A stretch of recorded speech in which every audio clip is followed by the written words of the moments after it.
Hello students, मैं अपना class शुरू करने के पहले अपना एक संदेश देना चाहता हूँ। घर में रहकर पढ़ना एक अच्छाई है। कोरोना भी भाग जाएगा, यही एक सच्चाई है। तो आप लोग घर पर रह कर के अध्ययन कीजिए। आज मैं जो है कल जो हम लोग गोलक जो पढ़े थे उसके आगे जो है हमने प्रश्न को शुरू कर रहे हैं। तो प्रश्न शुरू करने के पहले हमारा प्रश्न है, एक गोलाकार बैलून में हवा भरने पर उसका अर्धव्यास 7 सेंटीमीटर से बढ़कर 14 सेंटीमीटर हो जाता है। दोनों अवस्थाओं में बैलून के वक्रतलों के क्षेत्रफल का अनुपात ज्ञात करें। हमारा ये प्रश्न है, बैलून में जब हमारा प्रारंभिक अवस्था जो था उसमें 7 सेंटीमीटर था और बैलून में हवा भरा गया, तो स्वाभाविक है कि उसका जो है एरिया बढ़ेगा। तो अब उसका जो है अर्धव्यास जो हो गया 14 सेंटीमीटर हो गया। तो हमें इसके वक्रतल का क्षेत्रफल और इसके वक्रतल के क्षेत्रफल का अनुपात हमें ज्ञात करना है। तो पहली अवस्था में बैलून की जो पहली अवस्था है, इस अवस्था में वक्रतल का क्षेत्रफल हम लोग जानते हैं कि वक्रतल का क्षेत्रफल जो होता है 4πr² होता है। तो 4 तो ठीक है, पाई भी ठीक है और r का मान यहाँ पर 7 सेंटीमीटर है, इसलिए 4π7² वर्ग सेंटीमीटर हुआ। यानी पहली अवस्था में इस बैलून के वक्रतल का क्षेत्रफल 4π7² हुआ। अब बैलून की दूसरी अवस्था है, इस अवस्था में इसका अर्धव्यास जो है बढ़कर के 14 सेंटीमीटर हो गया। तो दूसरी अवस्था में वक्रतल का क्षेत्रफल 4πr² होता है। 4πr का मतलब 14² वर्ग सेंटीमीटर होता है। अतः हम देख रहे हैं कि पहली अवस्था ये है, दूसरी अवस्था ये है। अतः दोनों अवस्थाओं में, माने इस अवस्था में और इस अवस्था में वक्रतलों के क्षेत्रफलों का अनुपात बराबर 4π7² मतलब 7 × 7 बाई 4π 14 × 14। 4π से 4π कट जाएगा, 7 से 7 दूनी का 14 कटेगा, 7 से 7 दूनी का 14 कटेगा, यहाँ एक हुआ, ऊपर हुआ 1/4। 1/4 ये बराबर हो गया 1:4। अतः अनुपात होगा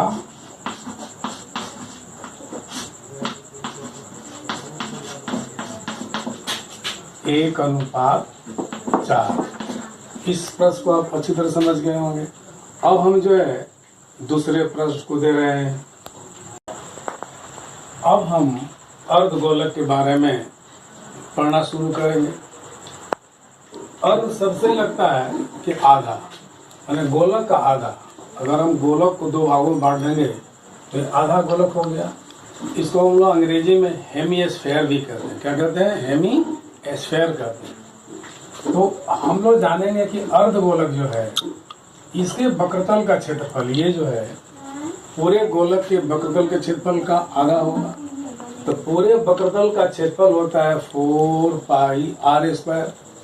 जब उसको हम 2 से भागा दे देंगे वो हो जाएगा 2πr²।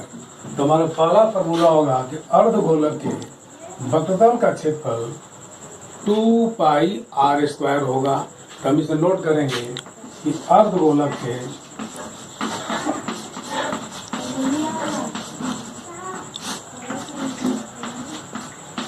वक्रतल का क्षेत्रफल बराबर 2πr² वर्ग इकाई। अर्धगोलक के वक्रतल का क्षेत्रफल 2πr² वर्ग इकाई। आर हम सभी जानते हैं कि अर्धव्यास होता है और क्षेत्रफल हमेशा वर्ग इकाई में होता है। लेकिन एक बात समझना होगा कि अगर ये गोलक अर्धगोलक ठोस है, ये तो वक्रतल तो है ही, ऊपर में एक वृत्ताकार तल मिल रहा है, तो ऊपर में जो वृत्त है इसका क्षेत्रफल हो गया पाई आर स्क्वायर। तो हमारे संपूर्ण अर्धगोलक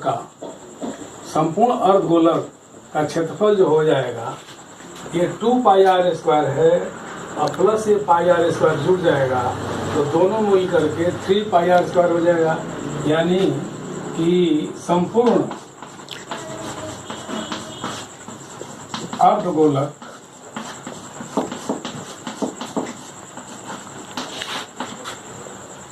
के तलों का क्षेत्रफल ये बराबर हो जाएगा, ये है 2 pi r square, 2 pi r square plus ये जो वृत्ताकार तल है, ये तल हम लोग देख रहे हैं कैसा तल है, ये वृत्ताकार तल है। वृत्त का क्षेत्रफल हम लोग जानते हैं पाई आर स्क्वायर होता है, तो 2 पाई आर स्क्वायर या 1 पाई आर स्क्वायर जुड़ करके हो गया 3 पाई आर स्क्वायर। तो हमें याद करना पड़ेगा कि जब अर्धगोलक के संपूर्ण तल का क्षेत्रफल कहेगा तो 3 पाई आर स्क्वायर वर्ग इकाई होगा, और सिर्फ वक्रतल का क्षेत्रफल कहेगा तो 2 पाई आर स्क्वायर होता है। अब हमारा प्रश्न है कि अर्धगोलक का आयतन कितना होगा। आयतन मतलब वो कितना जगह घेरेगा। तो अर्धगोलक का आयतन जो होता है, पूरा गोलक का आयतन होता है 4/3 पाई आर क्यूब। उसमें हम 2 से भागा करेंगे तो 4/3 पाई आर क्यूब में अगर हम 2 से भागा करेंगे तो 2/3 यानी 2/3 पाई आर क्यूब होगा। इसलिए यहाँ से हमें फॉर्मूला मिलेगा कि अर्धगोलक का आयतन बराबर 2/3 पाई आर क्यूब। इसलिए हम नोट करेंगे कि अर्धगोलक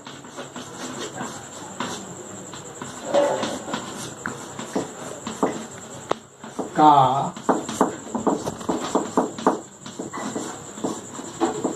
आयतन बराबर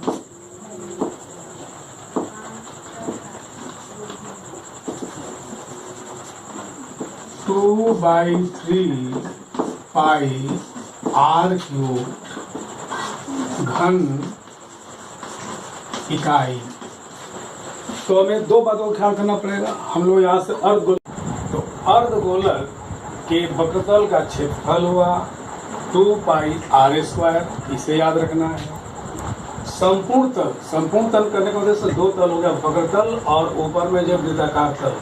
तो संपूर्ण तलों का क्षेत्रफल हो जाएगा 3 पाई आर स्क्वायर, और अर्धगोलक का आयतन होगा 2/3 पाई आर क्यूब घन इकाई। अब इन्हीं फॉर्मूला की मदद से हम कुछ जो है सवालों को हल करेंगे, वो मैं सवाल अभी दे रहा हूँ। अब हम अगले प्रश्न को देखेंगे। एक अर्धगोलक का अर्धव्यास, 21 सेंटीमीटर है। इस अर्धगोलक के वक्रतल का क्षेत्रफल, पहला बात, संपूर्ण तल का क्षेत्रफल तथा आयतन ज्ञात करें। तो इस सवाल में हमें 3 चीजों को ज्ञात करना है। ये जो हम लोग अर्धगोलक देख रहे हैं, इसका अर्धव्यास हमें दिया हुआ है। कितना दिया हुआ है? 21 सेंटीमीटर। तो अर्धव्यास को हम लोग आर कहते हैं। आर मतलब रेडियस। तो अर्धव्यास आर बराबर 21 सेंटीमीटर दिया गया है। इसलिए हम लोग अपने फॉर्मूला पर चलेंगे। तो अर्धगोलक के वक्रतल का क्षेत्रफल, अर्धगोलक के वक्रतल का क्षेत्रफल 2 पाई आर स्क्वायर वर्ग इकाई होता है। तो 2 तो ठीक है, पाई का मान हम लोग जानते हैं 22/7 होता है। आर मतलब रेडियस, रेडियस का मान कितना हुआ है? 21 सेंटीमीटर है, इसलिए 21 का स्क्वायर। तो 2 × 22/7 इंटू 21 का स्क्वायर माने 21 गुणे 21। अब 7 से कटाएंगे, 7 × 21 हुआ। अब हम लोग गुणा कर लेंगे, 2 × 22 × 21 × 3। गुणा करने पर हमारा गुणनफल होता है 2772। इसलिए अर्धगोलक के वक्रतल का क्षेत्रफल, अर्धगोलक के वक्रतल का क्षेत्रफल 2772 स्क्वायर सेंटीमीटर या वर्ग सेंटीमीटर होगा। अब हम इस अर्धगोलक के संपूर्ण तल का क्षेत्रफल ज्ञात करेंगे। हम जानते हैं कि हमारे अर्धगोलक में दो तल होता है, एक ये वक्रतल होगा और ऊपर का वृत्ताकार तल होगा। तो अर्धगोलक के संपूर्ण तल का क्षेत्रफल का फॉर्मूला होता है 3 पाई आर स्क्वायर। 3 ठीक है, पाई का मान भी हम 22/7 है, आर मतलब अर्धव्यास का मान हमें दिया हुआ है 21 सेंटीमीटर, तो 21 का होल स्क्वायर हुआ, यानी कि 3 × 22/7 × 21 × 21। ये 7 से कटा देंगे, 7 3 का 21 हो गया। अब गुणा कर लेंगे 22 × 3 × 21 × 3, इसको लोग गुणा करते हैं।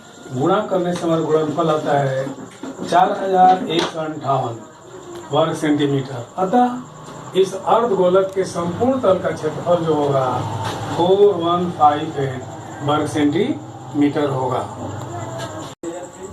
अब हम इसके तीसरे भाग पर चल रहे हैं, इसका आयतन ज्ञात करना है। तो हम जानते हैं कि अर्धगोलक का आयतन जो होता है 2/3 पाई आर क्यूब घन इकाई। 2/3 ठीक है, पाई का मतलब 22/7, आर क्यूब का मतलब हो गया 21 का होल क्यूब, क्योंकि रेडियस हमारा 21 है। तो 2/3 22/7 21 × 21 × 21 3 बार, क्यूब का मतलब 3 बार गुणा होगा। तो कटा लिया गया, 7 से 7 का 21 कटा, 3 से 3 कट गया। हम लोग 2 × 22 × 21 × 21 गुणा करते हैं तो गुणनफल होता है 19404 क्यूबिक सेंटीमीटर। इस तरह से हम अर्धगोलक के वक्रतल का क्षेत्रफल भी ज्ञात कर लिए, संपूर्ण तल का क्षेत्रफल भी ज्ञात कर लिए और आयतन भी ज्ञात कर लिए। अब हम अगले प्रश्न की तरफ बढ़ते हैं। एक अर्धगोलाकार कड़ा, कड़ा आप समझते हैं बड़ा सा होता है। एक अर्धगोलाकार कड़ा के खुले मुंह का अर्धव्यास 2.1 डेसीमीटर है।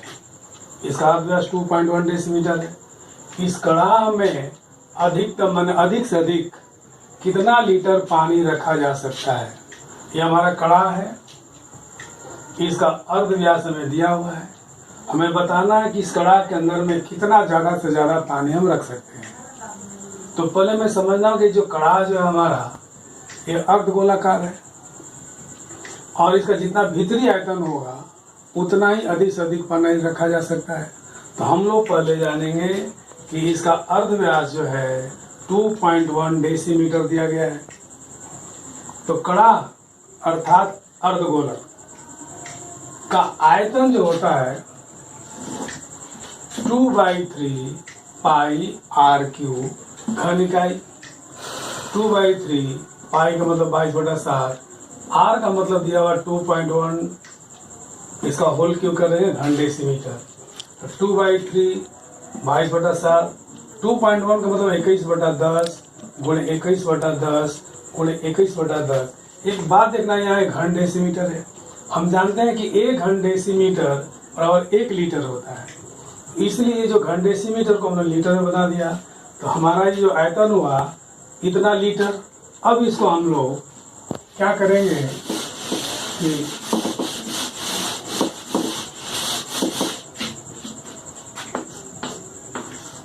2/3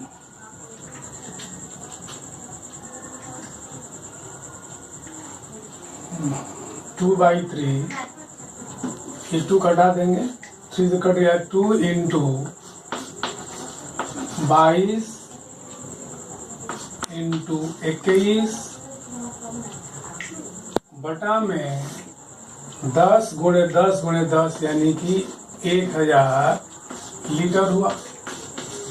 जरा देखें, हम लोग 3 कट गया, 2 × 22 × 21 × 21, 2 × 22 × 21 और गुणे 21, इतना लीटर हो गया। अब इसको हम लोग गुणा करेंगे। गुणा करने पर हम देखते हैं कि हम गुणा करें 2 × 22 × 21 × 21 गुणा करने से हमारा हुआ 19404 और बटा में 1000 हुआ। यहाँ 3 जीरो है, इसलिए पीछे से 3 अंक के बाद दशमलव बैठा देंगे, यानी 19 कड़ा में अधिक से अधिक 19.404 लीटर पानी रखा जा सकता है। विशेष भाग खत्म हुआ। अगले दिन हम लोग जो है अगले चैप्टर पर चलेंगे। तब तक आप जो है घर पर जो स्वस्थ रहें और अपने ये दिए गए सवालों का अभ्यास करें और पाठ्य पुस्तक में जो सवाल दिया गया है उसको भी आप बनाएंगे। और यदि आप कहीं असुविधा महसूस कर रहे हैं तो मेरा कॉन्टैक्ट नंबर आप लोगों के पास है, आप हमसे जोगाजोग कर सकते हैं। आप स्वस्थ रहें, इसी शुभकामना के साथ आज मैं ये समाप्त करता हूँ।